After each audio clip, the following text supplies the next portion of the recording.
Find other great podcasts like this one at podmoth.network. Hi, I'm Molly. And I'm Abigail. We're sisters. And we believe in ghosts.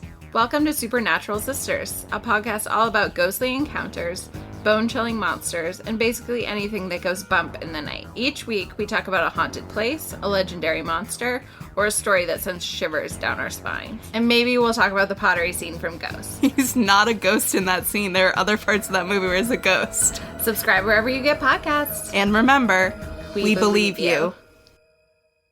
Hey, Twisted listeners, I'm Cindy. And I'm Diva. And this is Twisted Listers, a podcast about murder and lists.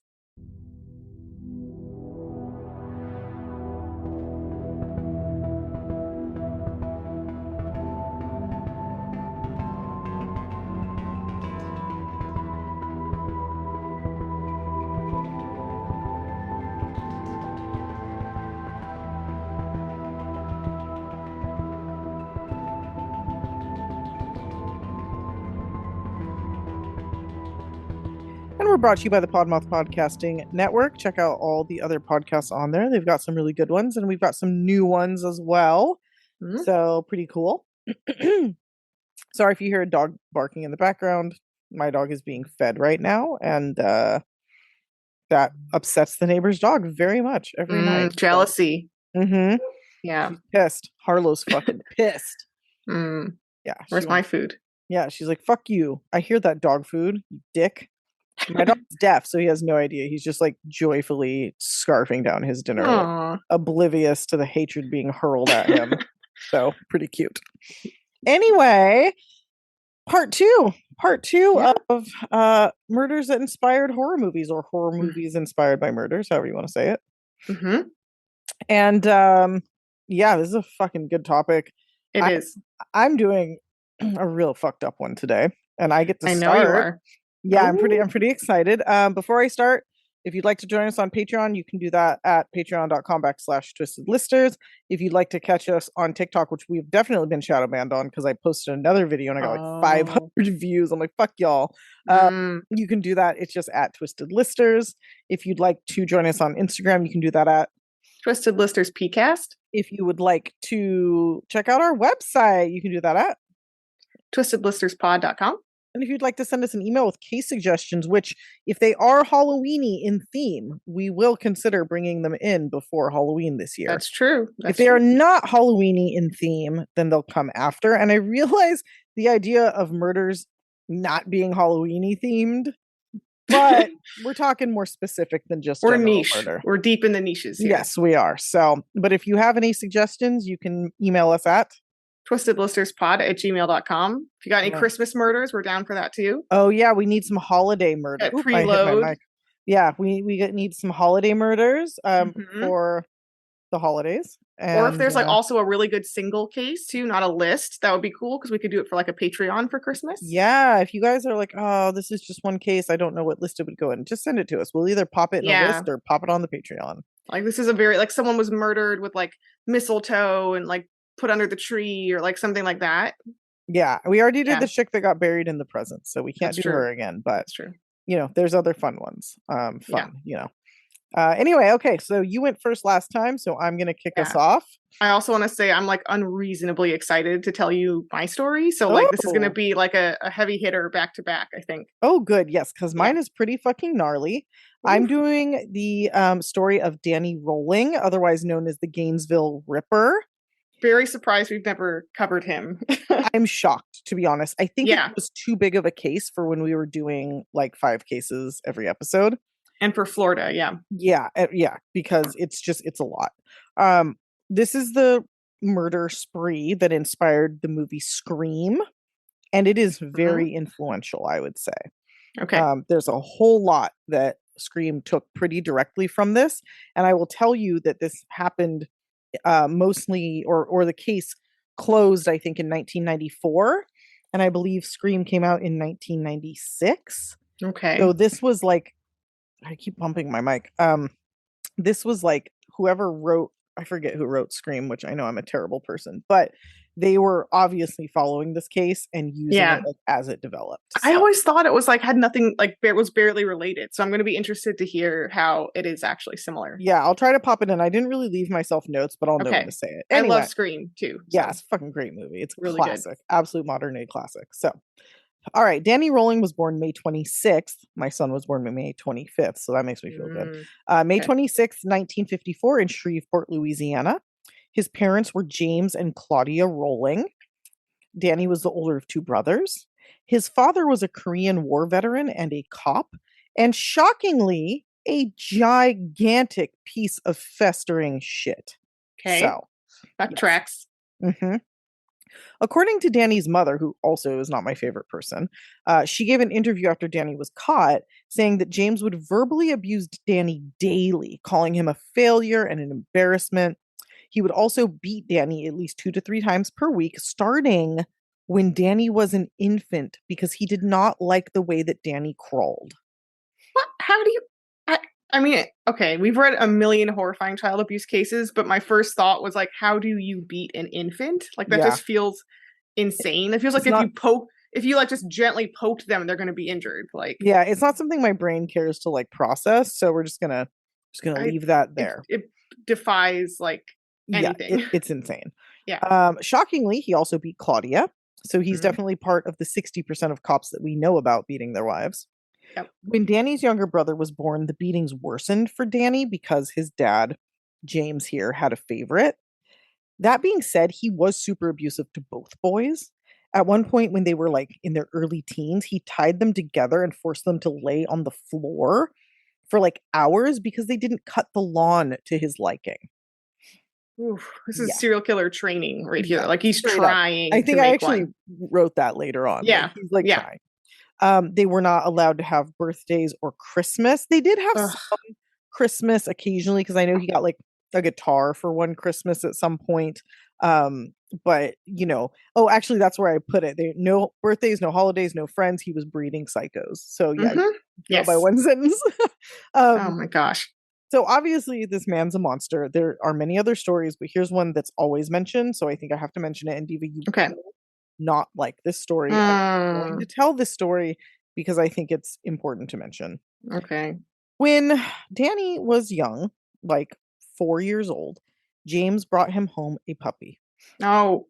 Anytime James would get upset, he would beat the puppy. I hate this. And when Danny was 5 years old, he beat the puppy so badly that it died in his arms. I'm mad at you.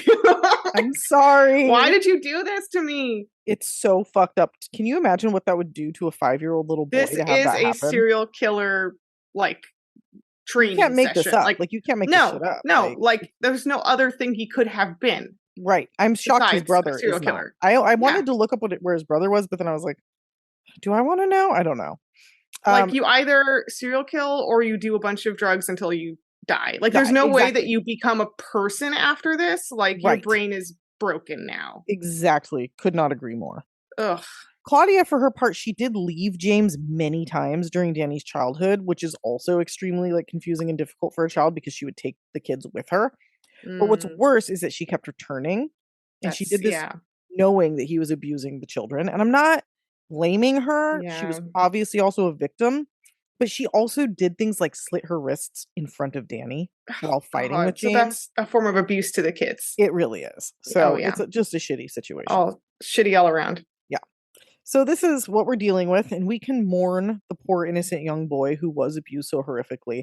And I say mourn because he died long ago. Yeah. We can feel bad for him up to a very specific like cutoff. Yes. I think. Yeah. And we can feel bad for the fact that Danny failed the 3rd grade twice.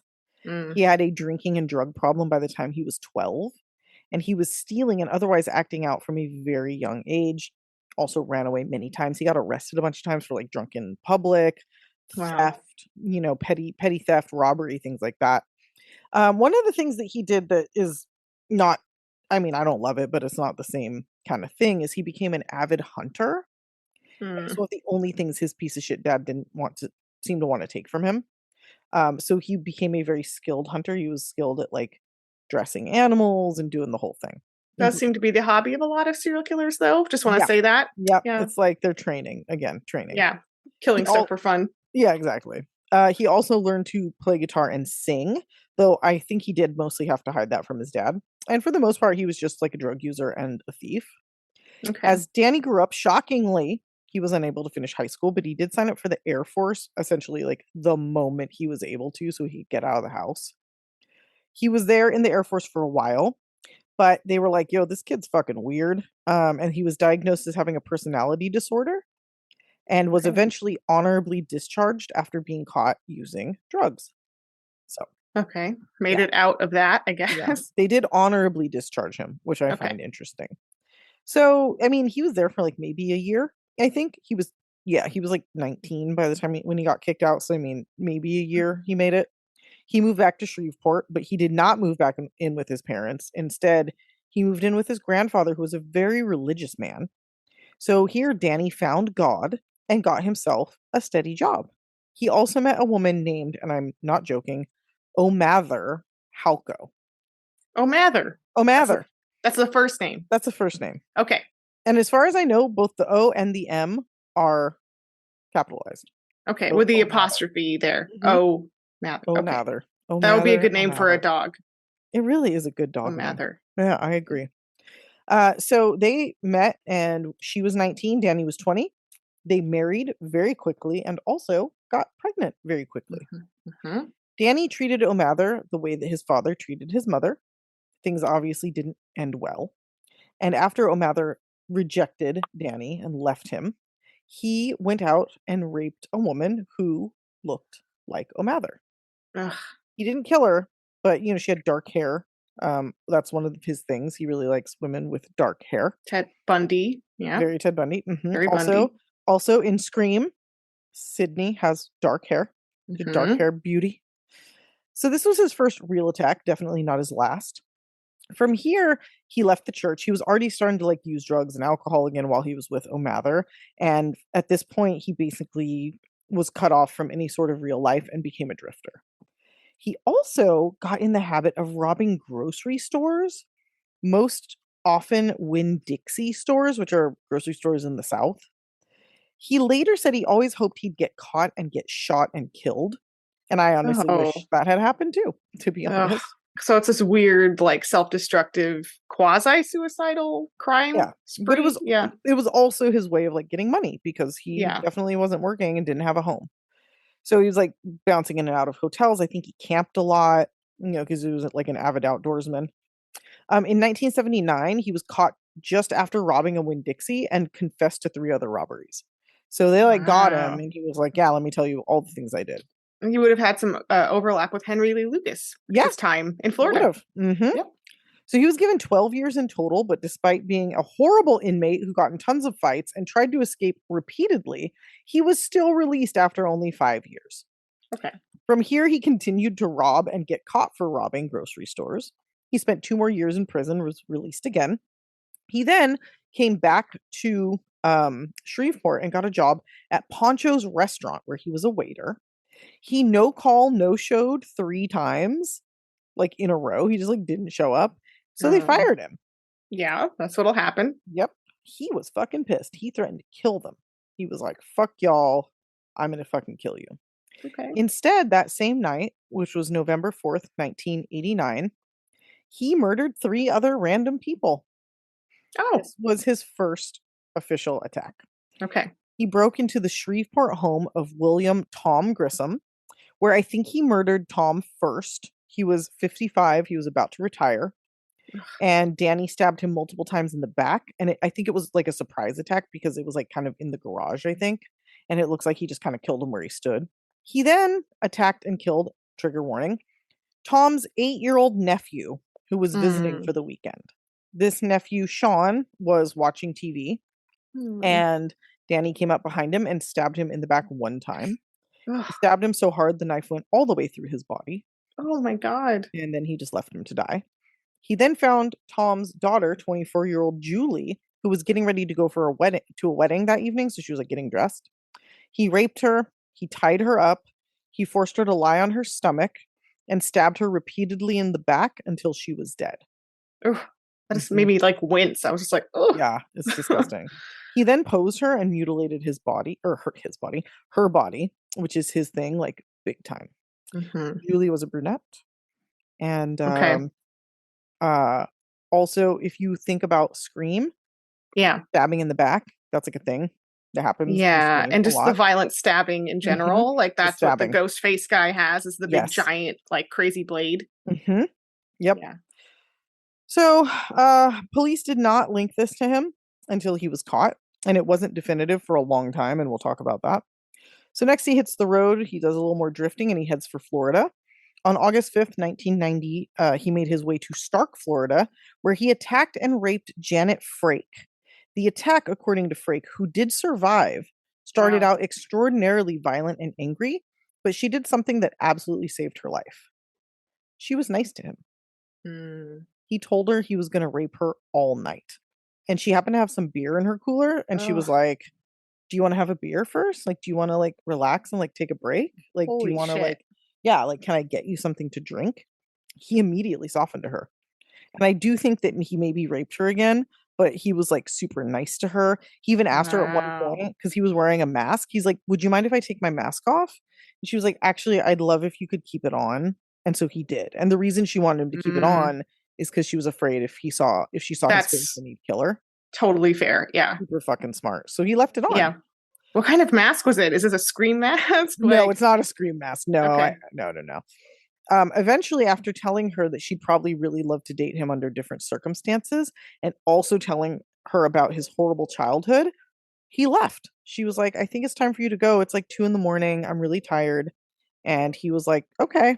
I've heard of women also doing this in like several other survival story cases. And like, definitely does not work all of the time. It would not work all of the time for sure. But it has worked some of the time. And I don't know that anyone or myself could have like the wherewithal to do that. Like just to have that kind of calm and that cool, collected like consciousness to do that. But like, should like it keep is it together. Fucking smart. And like these guys all have like a soft, squishy, stupid little ego. Yep. So if you just give them a little bit of like, you're fine. This is fine. Like it's shocking how that works. Yeah. And well, what she said was, I knew I couldn't fight. He's 6'2". Yeah. She was home alone. She didn't live with anybody. Like there was nothing she could do. So she was like, I had to do something. So I decided to do this. Yeah. And when he left, he said to her, can you just do me a favor and wait 10 minutes before you call the cops? So he knew she was going to. He knew. Call. Yeah. So she did call the cops, and they took a report and all that, and they did a rape kit. She lived alone, and she actually continued to do so, but she said she slept under her kitchen table with a knife in her hand and all the lights on for 3 months after the attack. That is not comfy. No. Oof. I really wish she had somewhere to go. I don't know. Yeah. Maybe she just thought she could do it, but it's a sad thing to think about. Yeah. From Stark, Danley quickly moved south to Gainesville, where he assumed the identity of Michael Kennedy, a dead man whose ID he stole while robbing a house. And this is where shit gets really, really real. So everybody get ready. Okay. Danny rented a hotel room in Gainesville under this new name, but then opted to camp in the woods in a tent, which I think is what he did in order to avoid the cops in Shreveport when he was on the run. So he just kind of did this. So he had this hotel that he was paying for under this dead guy's fake name or whatever, but then he was actually like camping in the woods, kind of near the hotel, right? Anyway, he's there a few weeks, robbing, just being a piece of shit. Then on August 24th, so remember the rape was August 5th, so it's now August 24th. It took him less than 3 weeks. He breaks into the apartment of 2 young girls I think he had been stalking. 17-year-old freshman Sonia Larson and 17-year-old freshman Christina Powell. So these, they went to University of Florida in Gainesville, and they had just moved in together along with a third roommate into their very first apartment. So they're 17, they're not even 18 yet, right? And they're moving in, they're going to college, like they're so stoked on life, right? Yeah.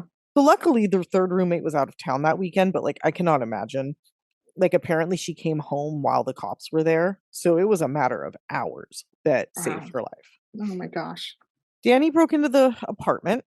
He broke in through a back door. Christina had fallen asleep, I think, watching TV on the couch. So Danny walked past her and upstairs, where he found Sonia asleep in bed. He attacked Sonia, stabbing her in the chest before she woke up. She then tried to defend herself, but, he taped her mouth shut with duct tape so she wouldn't scream and wake Christina. Then he proceeded to stab her in the back after forcing her on her stomach. She did have some defensive wounds, a cut on her thigh, some on her hands, but eventually he subdued her. So it was a brutal murder, but it wasn't as bad as what he did to Christina. Downstairs, he decided, I think Christina was the dark-haired one, and so he decided that that's who he was going to assault. So he woke her up, put tape on her mouth, taped her hands with duct tape behind her back. Then he cut off her clothing with a large army-issued knife. God. He then raped and sexually assaulted her. I'm not going to get into the details of that.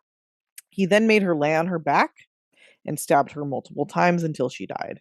He then mutilated both bodies and posed them in sexually explicit ways, spread eagle and facing the entryways of the home and the bedroom, respectively. He also cut off Christina's nipples. We don't know where they ended up. Great. Yeah. Okay. Cool. Yeah. Okay.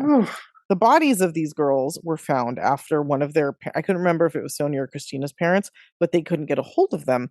So they called the building manager to check in.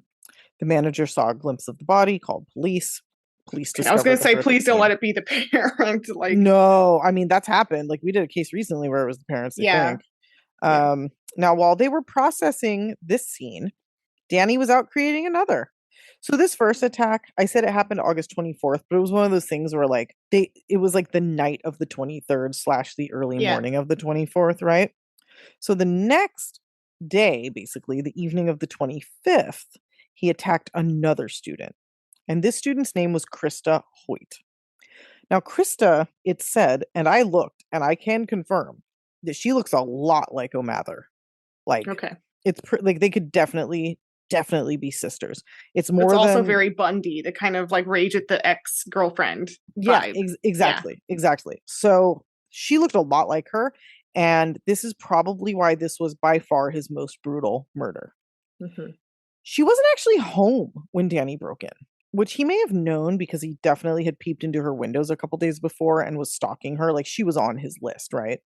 Yeah. She came home around 11 a.m. and Danny ambushed her from behind. God, it's so scary. Someone waiting in your house. Yeah, it's terrifying, the idea. It's very kind of like, well, obviously GSK was after, but it's like a lot of those weird stalkers that just hang out in the house. Or GSK was before. Oh, right. Duh. Yeah. I keep thinking this guy's in the 70s and he's in the fucking 90s. It feels like a 70s vibe, though. I know what you mean. It does, right? Yeah. I keep bumping him back in my head exactly 20 years. I'm like, okay, there's a bit of GSK. There's a bit of a lot of Bundy. There's also a little bit of BTK in the hanging out in the house kind of thing. Yeah, for sure. A little creepy. So he put her in a chokehold until she was nearly unconscious. Then he taped her mouth shut, tied her up, forced her onto the bed. He raped and assaulted her. He then turned her onto her stomach and stabbed her in the back, right? God, the stabbing in the back is extra disgusting. Gnarly. I don't know. It's not better the other way around, but there's something about the back. No, I agree. It's worse. And also because you don't see what's happening. And he doesn't have to look at them because he's a fucking punk. So yeah, that's maybe that's what it is. He doesn't have to see their reaction as their closely. Face. Yeah. Because he's a fucking punk ass and he can't handle it. Fuck him. So he then posed Krista, but not like the other girls. First, he did cut off Krista's nipples. And this time he left them on the bed next to her. Okay. He then slit her from groin to chest. Yeah. All the way up her body. And he did so without nicking a single organ. Wow. This is due to him being a skilled hunter. Okay. Jack the Ripper vibes as well. Yeah. Yep. When police found Krista, which was pretty shortly after her murder, they found her posed on the bed, legs spread, nipples next to her body, slit from sternum to pelvic bone, and headless. Yeah. Her head was on a bookshelf that Danny had moved into the room so he could pose it looking at the dead body. Wow. So he actually he took some time. He was having fun. Well, apparently the story goes that he accidentally left his wallet there or thought he did. So he went back to get it. And when he went back, he couldn't help himself. So then he posed her. Okay. Yeah. Well, not that makes a difference, but I'm just saying. Well, he was going back anyway, so we might as well do this elaborate mutilation. Yeah, right? He might as well fucking decapitate her and For some reason, that's the one thing that sticks out to me about Danny Rawling is the head on the shelf. That's like the one piece I've always remembered from this. It's very, very fucked up. It's very fucked up. And I don't know if that happens in Scream exactly, but there are like body parts posed, right? Yeah. And I mean, lots of like young teenage girls getting stabbed. The weird thing is that like Tatum or whatever, I think he stabs her in the front from the back, which is not very rolling, rolling, whatever. Anyway, the next day he broke into yet another apartment and attacked 2 more people. This was the apartment of Tracy Pauls and her roommate Manny Taboda, who were both 23. This was a seemingly random attack because I don't think he knew that Manny lived there. Manny was 6'2" and 200 pounds. Danny was also 6'2", but like you can imagine that he wasn't looking for a fair fight. Like he was kind of out for the ladies mostly, you know? Yeah, didn't want a big tall guy there. No. Danny found Manny in his room asleep and stabbed him in the back. And he stabbed him again. I think he was trying to kill him with one stab because he stabbed him so hard that it went all the way through and into the bed. Ugh. Manny woke up and fought back. And he fought back hard. But Danny had the knife and he had the drop on him. He'd already wounded him pretty badly. Yeah. So unfortunately, he did eventually stab Manny to death. Tracy heard the commotion and saw Danny murdering Manny. She ran and tried to barricade herself in her room. And remember, there's no cell phones at this time, and I don't think she had like a phone in her room either, so she's just fucking stuck in there. Danny breaks down the door. He attacks her in the same way as the other women, binds her, tapes her mouth shut, cuts off her clothing, rapes her, stabs her to death via her back. He then posed Tracy. He did leave Manny just as he was, but he definitely posed and mutilated Tracy's body. Now, police were on the hunt, and Danny was actually chased at one point after I think either attempting to rob a place or just doing some suspicious shit. He used his fake name when speaking with police, and he had the hotel. So they're like, okay, Michael Kennedy with the hotel room. They were like, well, they saw him with another guy, and they were like, where'd that other guy go? And we have no idea who this guy is that he was with. Could have just been like a drifter or something, you know, or someone he killed and we don't know about it. Yeah, maybe, but well, no, probably not, because both men ran. So they got Danny, but Danny had the fake name, and then he was like, oh, he went into the woods that way. So the police went into the woods and they found Danny's campsite. But since he also had a hotel room, they didn't make the link. They weren't like, because that makes no sense. Yeah, exactly. Like, why the fuck? Like, that guy has a hotel room and a good story. He's not, you know. So just a quick some things about this that match with Scream. Okay. Manny was a football player, or I don't know if he was. I think he was, a football player. So you think about like Drew Barrymore saying like, my boyfriend's a football player and he'll kick your ass or whatever. And then they killed the football player. So that's like that connection.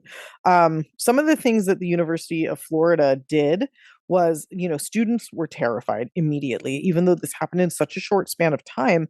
The University of Florida was really, really good about it. They didn't enact curfew, but they definitely were like, don't stay out after dark, be in groups. They opened up like dorm rooms. They would allow people to like sleep in the common rooms if they didn't want to go home, if they lived like alone in an apartment or were scared. You know, they had a lot of security out. They did a really good job trying to keep people safe, to be honest. I think a ton of people just bailed because this was the very beginning of the semester. So a lot of people were like, fuck this, I'm going home. Like, I'm not. Yeah, that's fair. Yeah. But unfortunately, the people who did not go home, or the people who were like the first victims and didn't have the opportunity, you know, that's what happened. Yeah. So police did find another suspect before they found Danny. This guy's name was Edward Lewis Humphrey.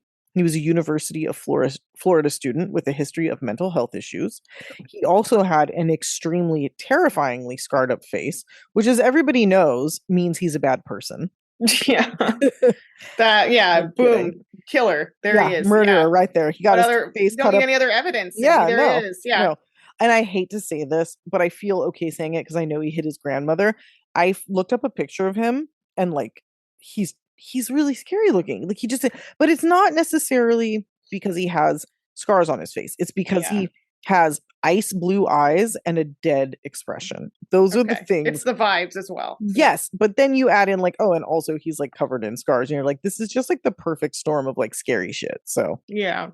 Anyway, he had recently been kicked out of, I think, the same apartments where Tracy and Manny lived, because he was fighting with his roommates. Like, and all of his other roommates were like, you got to go. There's something wrong with you. So police were sure it was him because the murders stopped once he was arrested. He was held in prison for 5 months before a grand jury refused to indict him because there was zero fucking evidence he was involved. He got arrested originally because I guess he like assaulted his grandmother and she called the police. So they arrest him and then all of a sudden they're like, oh, this is our guy. He's the murderer. Like he had proximity to the last people and he has mental health issues, or the last victims, and he has mental health issues. But it's so fucked up he could be held that long with no evidence. Like... Yes, but look at his face, Diva. Look at his face. Look at his face. Oh, I mean, honestly, that's like what I swear to God, that's what it was. So anyway, the grand jury was like, let this guy go. Like, he didn't fucking do anything. Like, what's wrong with you? Meanwhile, Danny here was also sitting in prison because he was arrested for robbery on September 8th. So he did his weird little spree over a few days and then like I think almost got caught when he got talked to by the cops. So he just went back to like robbing grocery stores. So yeah, but and between the murders, he's also committing robberies, just FYI. Like he never stopped. But he did stop murdering at least briefly, but I guarantee he would have started again had he not been arrested for the robbery. He did one robbery the day that he killed Krista. So like he basically killed 2 young girls, immediately went and robbed a grocery store and then found his next victim and murdered her, and then maybe took a nap and then went and murdered his last 2 victims, which is fucking insane. So anyway, he's in jail and the police are super sure it's Edward who did this. But after a few months of having the wrong guy, a lead comes in from an old acquaintance of Danny's from Shreveport. This lady's name was Cindy, and I want to say her last name is Jurassic. I want it to be Jurassic so bad. It's Juracich. Okay. That's Jurassic. It could Jurassic, be Jurachic. Yeah. Jurachic. It's not Jurachic. Let's say Jurassic. It's Jurassic. Her name is Cindy Jurassic because that makes me happy. That's a great name. Isn't it? That's like you if you were a punk band singer and that's like your alter ego. Cindy Jurassic. Cindy Jurassic. It's so good. Yeah. So she had met Danny while at church and thought that he was a really weird dude. He would come hang out with her and her husband, like outside of church, like they were his friends, you know, but like they weren't really, but he thought they were, and so he'd hang out with them. In fact, her husband said at one point that Danny told him, I've got a problem. And he was like, well, what's the problem? Danny said, I like to stick knives into people. And this was before he killed anybody. But so he already was like hinting at this, right? Yeah. So shortly after Danny left town, Cindy heard about the Grissom family murders, which were the ones that happened in Shreveport with like the grandfather and the nephew and the daughter. And she immediately was like, I really feel like that could be Danny that did that, right? Yeah. And once she heard about the Gainesville murders, she was like, those are the exact same murders. Like the way he killed the women is the same as the way he killed the one here in Shreveport. So she's like, all right, I have to call Crime Stoppers. She called Crime Stoppers and gave them this tip. Now, obviously, there were like literally thousands of tips coming in, but this one police followed up on, and they realized that the murderer/rapist in both cases in Shreveport and the ones in Florida had type B blood. MOs were the same. The timing worked out for when Danny was around. So they decided to look into it. They looked into the things found on Danny when he was arrested, which included a screwdriver, which he'd used to break into some of the apartments, a gun, and other tools that matched markings found at the crime scenes, like so other ways that he was like getting his way into back doors and windows and whatever. Yeah. It took until November 1991 for Danny to be officially charged with 5 counts of murder, but he was. And it took another 4 for his trial to begin. So he was like drawing this out. Right before his trial started, he pled guilty to all the murders. Yeah. Okay. So he was kind of like waiting to the last second and was like, oh, okay, never mind. It's fine. Yeah. Like, just admit it.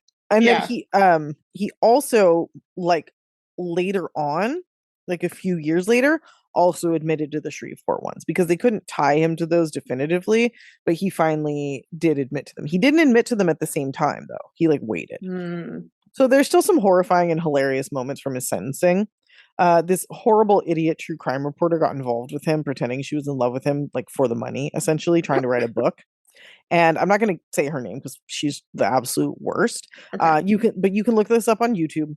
When he's asked to give a statement after his sentencing, he sings her a song. Oh no, I've seen those. This is so bad. And he a cappella sings it, and you can tell that like he didn't write it ahead.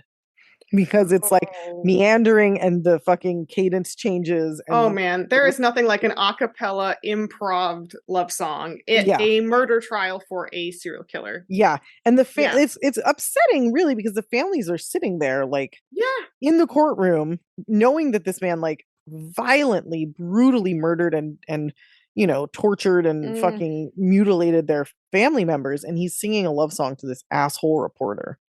So it's super cringy. It's super ridiculous.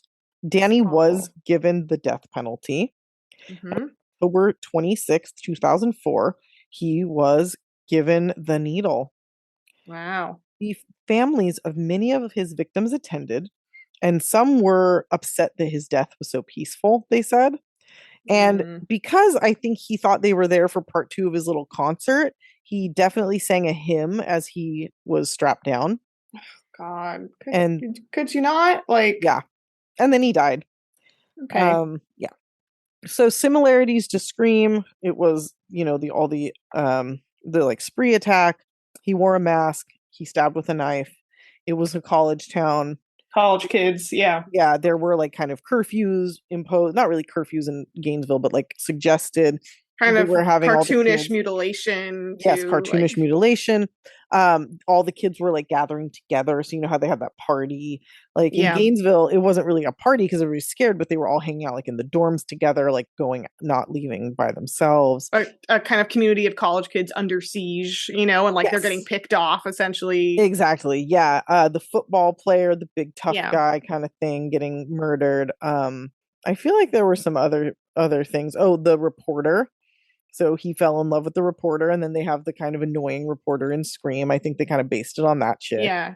Although Gail Weathers ends up being like a badass, but like that's I think true. She comes around. She does, but I think it's kind of based on that horrible woman. So there's quite a bit there. Yeah, I don't know. What do you think? Oh, it's just ghoulish. It's like traumatizing and Bundy-esque. It's really like, again, Bundy is the bar by which I measure other serial killers. And this is absolutely like nose to nose, like looking Bundy in the eyes. Like, it really is. Hey, what's up? Really, like, they're peers. Yeah, it's fucking horrible. The brutal nature, the kind of spree feel to it. It's also terrifying that he just busts in their houses like whenever. Like even GSK was doing it kind of like at night in a calculated way, and it feels like this is a bit more like blitz attack. Like, hey, what's up? Was 11 a.m. I'm in your house. Like, he's just like walks in. Yeah, not even the cover of night. No, a morning murder is very scary. Yeah, like, that's bold as fuck, and that's you don't scary. expect that shit in the morning. No, fuck no. So that's that guy. I'm glad he's dead. He is an absolute monster. What a dick. I hope. Oh, I forgot. I think I skipped something because he definitely got in a fight with his dad and shot him in the face. Oh, okay. And I wrote that down, but you guys, sometimes planes go over my house and we have to stop for a minute while it's loud. And I think I skipped a sentence because right before he left to go to Florida, he got in a fight with his dad. Did he kill his dad? No, his dad survived. So he shot him in the stomach and the face, but he lost the use of his eye and he lost the hearing in one ear. So he definitely blew a good portion of his face off. But anyway, sorry I forgot that. I felt that was a really important No, we got thing. it in. You got it in. Yeah, because fuck his dad. That guy's a piece of shit. So I mean, the one crime in which he was justified, perhaps. Yeah, like the one crime that I'm not like super sad about. Yeah. Right. Yep. Okay. Anyway, there it is. All right. Tell me yours. Oh my gosh. Okay. I have to like do a stretch. I'm so excited. This is I want to cry. I'm so excited to talk about this. This is Varg Vikernes and Euronymous. I am actually really mad that you took this. You like wrote it and highlighted it, and I was like, "You motherfucker." Okay, I'm sorry. I didn't give you the option. Yeah, you did not. You didn't. No. I'm sorry. This is not up for debate. I'm sorry. I love metalheads, and I'm going to make fun of them as well. Yes. These guys are the inspiration for the movie Lords of Chaos in 2018, which I also wanted to do this because I hadn't yet seen that movie, and I just saw it, so I have a lot of thoughts about it. Okay. I think it's a really good movie. Is it fair to say that these guys are also the inspiration for Death Clock? Oh yeah, absolutely. Yeah, for sure. So just I want to preface this story by saying that 99% of metalheads are nerds and sweet, lovely people. Yep. And I want to say again, they're nerds. Nerds, big time. Big time nerds, like Dungeons and Dragons, basement dwelling, really cringy jokes with girls, like they don't know how to talk to them. Awkward. Yeah. And my metalheads include my husband, my brother, my mom, like, me too, to some Rory. extent. So like, I love them. And so don't take metal as like a bad thing. However, just like many like super fandoms, there's a very dark element to it. Yes. And that dark element really is specific to black metal. Right. Or Slayer, apparently. Sorry. Oh, yeah, that's true. Oh, yeah, that's right. Not all black metal, but a very specific subset of black metal. So that's the genre we'll be in today. And if you want to do like a diva, what are all the genres of metal? That's another podcast. I can talk about that too. But here's our cast of characters. So we have Oystein Arseth, or Euronymous, as we're going to call him. We're not going to use the real names. Yeah, no. Euronymous is much easier, weirdly. Yeah, it's a cool name. It is. Euronymous is the frontman and founder of Mayhem, our band. And by the way, Euronymous is a Greek word for Prince of Death. Yes. We also have Jorn Steberud, who goes by the name Necro Butcher. Yes. He is their bassist. Then we have Jan Axel Blomberg, or Hellhammer, who is the drummer. And apparently Hellhammer is a really racist dickhead. Oh, fuck him. By the way, we're in Norway. I should mention that. We're in Norway. Norwegian black metal is going to get founded shortly. Yeah. Okay. Then this other guy comes in later to the band named Per Ingva Olin, goes by Pella, or his stage name Dead. And Dead joins the band as an additional singer, or kind of like second lead. And Dead reportedly thought he was dead. He went around telling people. Yeah, it was like a mental illness, right? Yes. It was like a legitimate. Thought he was dead. Dead is a pioneering guy because he actually invented corpse paint. The white paint with the black over the eyes. That was him. Yep. Thank you, Dead. It's a good look. It is a good look. So Mayhem, this band founded by Euronymous, including these dudes, is the foundation of the genre of Norwegian black metal. Let me tell you a few things about this genre for people that may not listen to it, which I imagine is most people. Probably. Yeah. It is very, very dark in content, very fast, and I would say hard to discern notes or sounds or words from. Yes, agreed. It's kind of like a soundscape, if you will. Yeah, it's like a wall. It's a wall of sound. It's kind of like, it's kind of like a guttural groaning. I love that. Do that again. Yeah, it's so good. That's my impression. I love it. So also, if you're a black metal band, your band's name has to be written in a font that is not readable. Right. It has to look like a bundle of sticks, which is my favorite black metal meme ever. Yes, you cannot read it. They also love to try and shock people, and these shock tactics include taking on a lot of satanic, violent imagery and in their lyrics and album covers and whatnot. And sometimes it's genuine, and sometimes it's just for the shock factor. They often subscribe themselves, though, to very extreme versions of Satanism that are at times mixed with Norse pagan mythology. And I'll get into that in a little bit about why that doesn't make sense to do totally. But it's just kind of a mix of things that seem metal and dark, right? Right. Agreed. And I will say I'm deeply into Norse pagan shit. Like, I actually am obsessed with it. So that side of it, I fully support. But the music, honestly, this is hard to listen to. It just is. I'm just going to say it is a nerdy thing to appreciate. I will say it's an acquired taste. Okay. I have not yet acquired it. I'll tell you that. Okay. There are, if you want to listen to, say, like a Norwegian black metal band that's more, I don't know how to say this. Palatable, yeah. I would check out Dimmu Borgir. They're like one of my favorites. Their videos are wild. They're like kind of the people who wear like the spikes, like suits, like they're just covered in spikes. Yeah. And they have like Kings of the Carnival of Creation, Progenies of the Great Apocalypse. Like these are like bangers. Like they're good songs. You know. So that's like the most mainstream black metal you can find. You're gonna get Yeah. All right. And there are like discernible parts of songs like this. There's a part of a song that's different from one other part. And you can tell. Yes. Okay. Yes. Good. So back to Mayhem. Just to give you an example of how metal they're trying to be. They play gigs with severed pigs' heads that they would get from a butcher. So they wouldn't kill the pigs, at least. Right. But they would get these pigs' heads and mount them on stage, and then they would throw the pigs' heads at the audience at some point. I mean, great mosh pit, spice there. Yeah, that's pretty fucking gnarly. Wouldn't play big shows or tours. They kind of want to sell out at first, right? They kind of try to stay as an underground niche scene. And this is really, even though I just mentioned Dimmu Borgir, this is kind of to a large extent still true about black metal. It's a niche. It's not a huge population that likes this. No. It's a nerd thing. Their fans are small. They're the amount. It's like small but mighty. Their fans are small but mighty. This isn't Metallica. Like this is a niche. Right.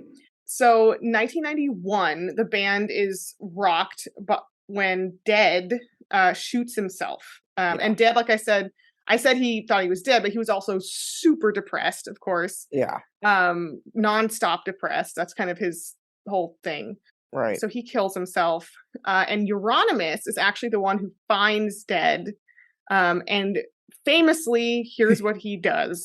You know what's coming. I do. Fuck. Euronymous takes a picture of Dead's body with basically, this is gruesome, and you can see it online. Yes, you can. With his head blown open. Again, he shot himself in the head, so you can imagine. Euronymous also collects a piece of his brain and many pieces of his skull, with which he will make necklaces for the bandmates. Yes. He will also give these skull chunks as mementos to various friends and other people over the years. And I just want to note that a letter with a purported piece of this skull was recently up for sale on a serial killer's merchandise website. Jesus Christ. Don't go fucking buy that. Oof. I mean, I'm sure someone did. Yeah. Sure. I don't want to know him. Yeah. In the movie, I'm not going to get into the movie yet, but in the movie, they have Euronymous kind of disappointing Varg by telling him that it was just a piece of chicken bone and it was all fake. But I haven't found any evidence that is actually the case. I think he actually took the pieces of his skull. Isn't it sad when the movies have to like soften the reality? Yeah. Like, that's always a bad sign. I think he did take it. So at first, Necro Butcher, the bass player, actually said he was super fucking mad and like was mega mad at Euronymous. Like, how could you do that? That's disgusting. This is our friend. This is one of my best friends, which is, I think, a fair reaction. Yeah. So this wasn't a popular choice, but Euronymous was clearly doing it to be metal and like thinking this is what Dead would want because Dead was so metal, right? Right. And this is the scene at this time. They're trying to one up each other in terms of metalness. Right. The band, I believe later, this wasn't official, but like a fan cover or like an unofficial bootleg copy of a live album used the photo of Dead's dead body. And this album was called Dawn of the Black Hearts, but this later became kind of adopted by the band, so it became an official album. Yeah. But they didn't hate it. The photo of him dead is their album. It's insane. Yeah, they liked it. It. So enter our big villain here, our new band member, Christian Varg Vikernes. It's really fucking funny that his real name is Christian. I know. I love the irony of that so much. I love that for him. So Varg is a fucking asshole. Yes. First thing to know about him, and he'll probably will never listen to this, but in case you do, fuck you so much. Fuck you, you're the fucking worst. He's still around, of course. We'll talk about that. So Varg is really into, here's his interests, Nazi stuff. He's a Nazi. White supremacy, racism, sexism, homophobia, and then also this, like I said, this really dark Satanism and very militant Norse paganism, which I just want to point out, I mentioned this earlier, but Satanism and the way they believe in it and Norse paganism are fundamentally incompatible, because they're subscribing to theistic Satanism, which is not Levian. It means it's not metaphorical. They believe in a real God, a real Jesus, and a real Satan, but they're rooting for Satan. Right. So they're basically reverse Catholics. You can't do that and believe in Odin. Right. Like that. Because Satan doesn't come from Odin's world. You can't, and also you can't like be pro Norse mythology and then be basically pro Christianity, which is what supplanted them and what like oppressed them. Yeah. You can be Norse pagan and anti-Christian. That's fine. Yeah. But anyway. You can't be a Satanist because Satan is part. Yeah. I get what you're saying. It's ridiculous. Yeah, it's stupid. It just shows a deep lack of understanding. Like, you're just ignorant. Yes. But Varg thinks he's really fucking smart. Yeah, he really does. He does. He is like a but actually kind of guy, He really is. Yeah. He's the worst. Yeah. He also has his own one-man band, not as good as the other one-man band we all like, Nine Inch Nails. Yeah, who is though? And his one-man band is called Burzum, which is a dark black speech word from Lord of the Rings, from the script on the side of the One Ring. And also it pisses me off that Varg likes Lord of the Rings so much because Tolkien was a fucking peaceful, actually very anti-Christian and mellow, like, peace-loving guy. So fuck you. Yeah. Fuck you, Varg. Okay. So a power struggle erupts between Varg and Euronymous because Euronymous is like the king of the black metal scene. Mayhem is super cool within this little niche world, right? Right. And Varg is pissed because he wants to be fucking king of the castle. Right. And Varg also thinks he's more metal and more authentic, quote unquote, than Euronymous. And Euronymous is actually, like, of all these guys, this whole cast of characters, he's kind of chill. Like, he just wants to party and with girls and beers and like be famous. He wants to be a rock star. Which is really funny because Varg dresses like a fucking hipster. Like, he doesn't. No, I meant Euronymous is that guy. Oh no, but I'm saying the fact that Varg like wants to be whatever. I'm like, bro, you are like a hipster. Like, you're not even metal. Okay, he's sorry. Douche. No. He's a douche. But Euronymous is the one who wants to be just a chill rock star, essentially. Right. And Varg is like, no, I want to overthrow the government. And Euronymous is like, like, calm down, my man. Like, that's not what we're about. Like, yeah. So 1992, Varg starts a very unfortunate trend of burning down historical medieval wooden stave churches. And this shit makes me really mad. As an art historian, my like blood is like simmering. On June 6th at 6 a.m. You get it, right? 666. Yeah. You're so cute. So Norse. JK. Yeah. No. Varg and some friends of his burned down the Fantocht church. And then I'm not going to get into each and every one because we're here for a murder, but Varg burns down a series of stave churches in the months that follow. And it ends up being a lot. And then other people follow his lead in the black metal scene. So it's sort of like a copycat thing where it just spirals and spirals. And it ends up being like hundreds of churches. That's so fucked up. And these are what's really fucked up is not only are these historical structures from the Middle Ages, it's not just that they're old. These churches are metal as fuck looking because Vikings built them. And even as they converted, I'm Norwegian, so I take this personally. Even as they converted to Christianity and they built a church, Vikings made it the most sinister, metal-looking church you've ever seen. So, like, these are part of the Viking history. Right. It's really upsetting. Like, burn down a contemporary church, burn down an archdiocese. Like, I mean, don't. But you know what I mean. Like, that would be more. I know what you mean. Don't burn down historical buildings. Don't fucking do it. It doesn't matter what they represent. I mean, within reason, but you know. A firefighter also died putting out one of the fires that Varg set. That's fucked. And this becomes a little much for Euronymous, like I said, who just wants to be like a famous beer drinking, music mogul. Yeah. And they get into it over this. He's like, can you fucking cool it with the actual crime? Like, I'm trying to be a band, right? Right. And Varg thinks Euronymous is just being phony because he thinks he's just giving like lip service to this anti-Christian, church hating satanic ideology, but not really like living the lifestyle, right? Like Varg does. Right. Apparently you have to like do crime and, destroy irreplaceable monuments to like. Yeah, and metal. Euronymous is like, look, can I just be a casual Satanist on my couch? Yeah. You know? Like, I want to be a couch Satanist. Exactly. Yeah, which is there's nothing wrong with that. No. Yeah, best way to be, I think, actually. Yeah, agreed. So again, this power struggle continues. And Varg eventually goes to the press and basically blows up this whole scene. He doesn't say himself, but he blows up the scene, which is called the Black Circle, by the way. Oh God. The club of like these like pale little pasty men and some ladies. And he says the Black Circle did it. And I love this portrayal of this scene in the Lords of Chaos because they make him look so fucking stupid as he's doing this. He's like, oh, I know who did the church burnings. You know what I mean? Like they make him look so dumb about it. I love it. Because he's trying to be cool and dark and serious. But he just wants the attention. He looks like a dumb little kid. He looks pathetic. He does a silly photo shoot as part of it. Like it's where he looks all evil. Like God. The story is huge in Norway, obviously. And this is like also Satanic Panic time, which is sort of international. Right. And Norway is actually at this time very Christian, predominantly. Right. So you get a lot of like panic. Mm-hmm.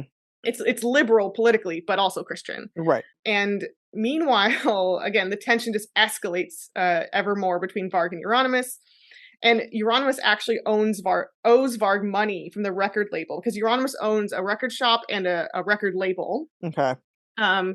And that's where Mayhem and Burzum are signed to. And Euronymous hasn't given Varg any of his like profits from Burzum, which he's owed. Right. He's basically a shitty business guy, a bad manager. Right. He's also not getting the reprints of the albums out on time. Like the albums sell out and people want more and he's not getting them out. So he's just being lazy. He's just being a lazy shithead. Really bad manager. Yeah. Yeah, he's a rock star. Typical. Yeah. And then making Euronymous mad is that Varg's press kerfuffle gets the record store shut down. Because, these are also all like rich kids, by the way. And I misspoke when I said Euronymous owned his record store. His parents paid the rent. Oh, God. And so when the press thing blows up, his parents shut it down. Gotcha. So the way it got shut down was mommy and daddy cut him off. Yeah. When you live in like the world's most like progressive country and you have rich parents and everything is like socialist and like, blissful. Right. It's easy to be like super metal, Cindy. Apparently. Like, really very dark. I'm a Satanist mom. Okay. Yeah. You wouldn't understand. Like I hate that I have free healthcare, you know? Okay, so things escalate even further when Varg hears from another person in the band that Euronymous said he was going to kill him, like Varg, like the Euronymous was like saying that to people. That I didn't know. Yeah, Euronymous was just saying this like in a metaphorically like I'm going to fucking kill him kind of way. Yeah, not like I'm actually going to stab him in the face. Correct. He was just saying like I'm so mad I could kill him kind of thing.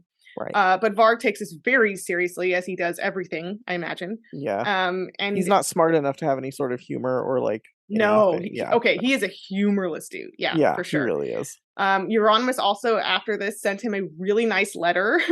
Varg, like, is trying to make amends, just saying like, hey, I know you're leaving the band. It's fine. But can we just be like friends? It's chill. Like, so that kind of vibe. We don't know the exact contents, but basically a really nice letter. Just trying to part on good terms. Right. But this makes Varg even madder because he sees this as him being duplicitous and fake. He's a phony, right? Right. So, 1993, here we are. This is very brutal. Varg drives from Bergen to Oslo, where Euronymous lives. He gets a ride from a friend. I think he's in the band. Or he's another, not in the band. He's another guy in this like scene. Mm-hmm. And there, and I'll talk about this more when I get to the movie. Actually, I'm saving it. But Varg stabs Euronymous 23 times. Jesus Christ. He gets him to answer the door by saying that he has this contract because they had some paperwork to tie up to like release him from his contract. Okay. And so he gets him upstairs into his apartment by saying, like, look, I have this paperwork. And Euronymous is like, okay, you drove all the way here for paperwork? Like he's a little nervous, Yeah, that's fair. But eventually he lets him in and he's brutally murdered in a horrific, drawn out attack. In Varg's bullshit narrative of the murder, Euronymous supposedly kicked him and then went for his rifle, which if he did do that after being stabbed, like honestly, fair enough. I mean, if he did that after being stabbed, then that doesn't make a difference. Like, I would as well. Oh, he tried to keep me from murdering him, so it's not how dare my fault. he? Yeah. Yeah. Like, so because of those two things, he said it was self-defense, but it wasn't. Yeah, that's bullshit. Euronymous also went and tried to get help from neighbors. Like, this is a drawn out murder. It's very slow. And he was trying to bang on neighbors' doors. And Varg said he thought this was really cowardly of him. Like, he was dying like a coward. Oh, okay. I cannot wait to see how he dies. Okay. Can I just say, like, I hope I get to judge him for how poorly he fucking dies. What a fucking dickhead. I'm sorry. Seriously, he's though? a huge dickhead, dude. Fuck him. So could not be worse. The following year, I want to throw him in the fucking volcano. Yes. The following year, Varg was arrested for murder. This murder, I'm not sure what took them so long, as he left tons of fingerprints all over the crime scene. In the movie, they make sure to have a slow shot where he's just like palming something, right? To like show you that he's not being careful. He like wrote Varg was here in blood on the wall. Basically, like, yeah. He was convicted and sentenced to 14 years in prison, 14 years in prison for the fires. Right. That was happening at the same time, that trial. Right. And then he got a max sentence of 21 years for the murder, that is the longest sentence you can get in Norway for anything. Right. Which is terrifying, honestly. Like, that scares me. I like in 95% of times, but I feel like there should be like just a special button, like just a special, a special case button. And yeah, okay. Anyway, there's another case I'll talk about at the end where that's also a thing. Yeah. The friend who drove him to the murder got 8 years in prison for being an accomplice. Which is so crazy that he got like so much just for driving. Yeah. Considering the max is 21. Like, yeah, I don't know. That feels steep. It does, yeah. He didn't like do anything either. He wasn't helping really. Right. So Mayhem, just a small note here, Mayhem, the band actually continued. They had 2 albums come out in 2019. So I didn't get the time to listen to new Mayhem, but if you want to stop, by the way, and listen to like, don't listen to Burzum, don't give him a single fucking Spotify click. No, but not one. You can go listen to old Mayhem and get a sense of what I'm talking about. Yeah. That'll really like put the flavor in your mouth. Yes. 2009, Varg was released after serving only 16 years, yep. even though he was sentenced to 14 plus 21, but okay. Yep. Norway. There we go. And Norway. Since his release, Varg has not shut the fuck up. Like, he will not stop. He has a blog on his website, which is the Burzum website, and his own little photo album of pictures from this time of him looking cool with his own little captions. Like, he has the biggest ego. He has continued releasing music through Burzum. It sucks. It has increasingly sucked, by the way, more and more. Yeah, no, it's the worst. Like, I have given him. No, it's not good. And even I'm like, I don't really like any of that music, but I can still tell the difference. It's worse. No, it's shitty. If you listen to one Burzum song and one Mayhem song, you're like, oh no, this is objectively worse. Yeah, like way fucking worse. And it's just insane to me that he got out and is just like living his life. And not only is he living his life, but he's like famous. He's like famous, and people are like, I mean, kind of niche famous, I would say, internet famous, but not famous. So he has continued to be very vocal about his open white supremacy and Nazi racist beliefs, which, like I said, he unfortunately conflates with paganism, and this really bums me out. He calls his belief system Odalism, kind of, I think, calling back to Odin. I also wanted to say right here that don't fucking bring Vikings or pagan European religions into your white supremacy, because they have fucking nothing to do with each other. Yeah. And actually the principle of a lot of those religions is like peace and tolerance and like environmental fucking communion and all this shit. It has nothing to do with racism whatsoever. A lot of Norwegian black metal has a lot of like super racist undertones. Yeah, but I just hate that when anyone conflates that, because Nazis did, right? Like, Nazis conflated that. Yeah. And just because those people were white does not make that belief system have anything to do with your racism. No, like, absolutely. It's stupid as fuck. And there are lots of really cool paganist, like pagan Nordic people who fucking hate this racist bullshit. Like, fuck yeah, of course. Have nothing to do with it. So in 2013, I didn't know this until doing this, Varg was arrested in southern France for plotting a fucking terrorist attack. What? Dude, this guy needs to be in prison forever, and he's super not. Yeah. No, he's super not. He was let go for lack of evidence on this charge, but then he was rearrested and charged with, quote, inciting racial hatred and exalting war crimes. There you go. That sounds right. On his blog. In the press, he was described as a neo-Nazi who had links with Anders Breivik, who is the shooter from the 2011 Utoya massacre. Yeah. And by the way, who only got 21 years and will probably be let out, even though he killed over 70 teens. That's insane. Oh my God. Openly, would again. He totally would again. Well, here's the deal. Let him out. Bombed a government building. Let him out, and then somebody else from Norway just take the hit for the team. Take the 21 for the team.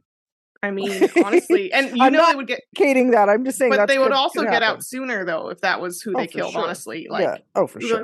5-year sentence. Yeah. Ugh. Anyway.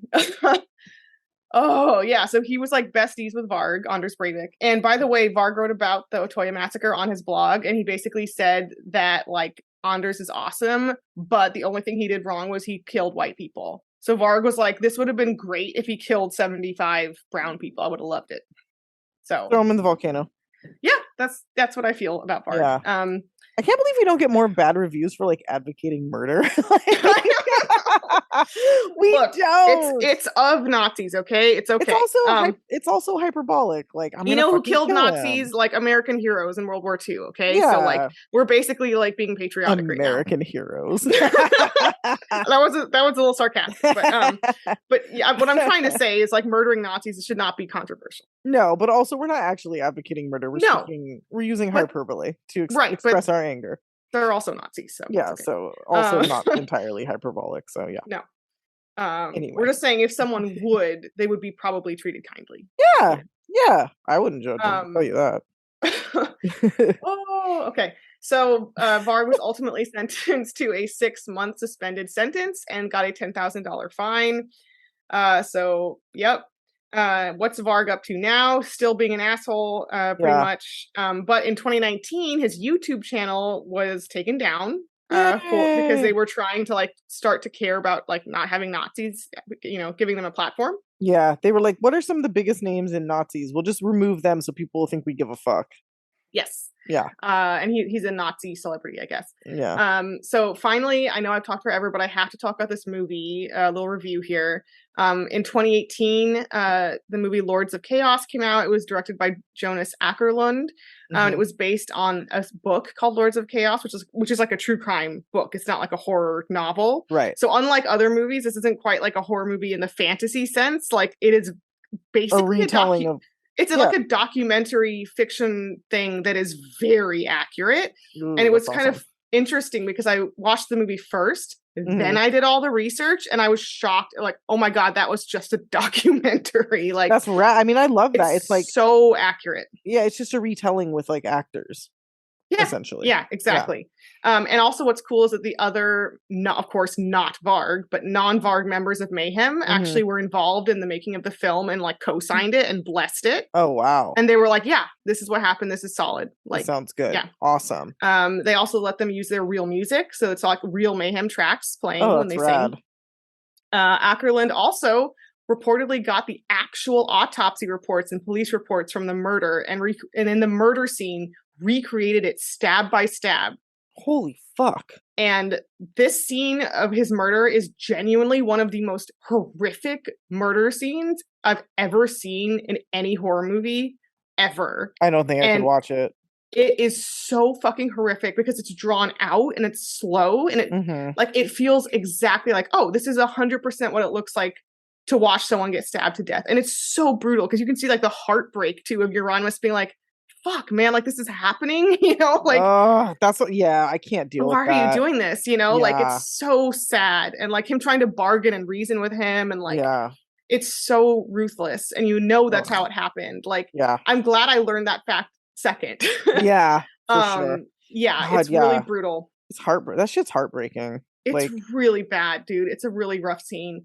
And we were kind of oh, this is a dark drama. It's not really a horror movie. And then that scene happened and I was no, it's a fucking horror movie. That's like, how this Snowtown elevates is. it. Yeah. Yeah, that's how Snowtown is. It goes from being like a dark, kind of slow moving drama to like just horrific fucking murder scenes, and you're like, what the motherfuck? And this scene also is like what you said about Snowtown, where it's like it's not just violence, it's so realistic and gritty, and like you can see like the pain and the hurt and the fear, and that's the shit that fucks it's you emotional up. too, and like it's really brutal. That's the shit that will fuck you up, honestly. And the Euronymous is like the only sympathetic character, you know, in real life too, in this scene, really. Yeah. It's so sad. And then also this little bit here, bassist Necro Butcher, who's done some interesting little interviews recently. He said that being involved with the movie and knowing that this murder was going to be an accurate recreation, when he watched it, the final version, he said it literally made him like puke. It made him physically ill. Wow. To watch it, because he didn't realize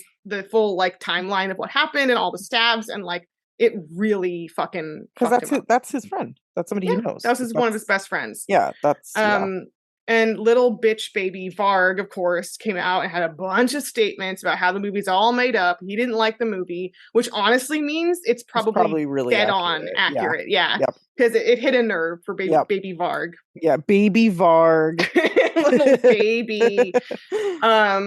So again, you should all go watch it. I warned you about the violence, but otherwise it is a really well done movie. Rory Culkin is Euronymous, and he's incredible. Wait, what?